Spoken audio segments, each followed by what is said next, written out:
ছেলে হওয়া এত সহজ না, অনেক কিছু ঘুরে আমাদের মাথায়।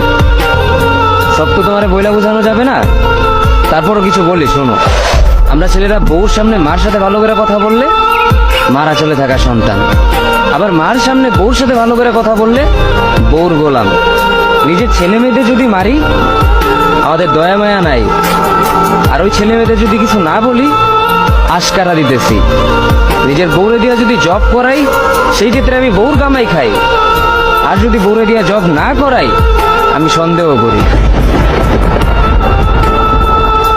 সারাদিন ঘরের বাইরে থাকলে আমরা ভাদাইম্মা, আর যদি ঘরের ভিতরে থাকি তাহলে বেকার, কাজ কাম নাই।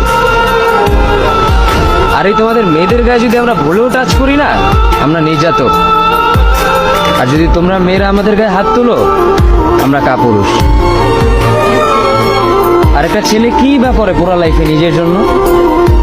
মার ওষুধের থেকে শুরু করে বউ বাচ্চার প্রত্যেকটা শখ পালন করার দায়িত্ব একটা পুরুষের। কিন্তু কি লাভ এত কিছু কইরা? দিন শেষে একটা ভুল করলেই সবাই ভুলা যায় যে কে কি করছে তার জন্য।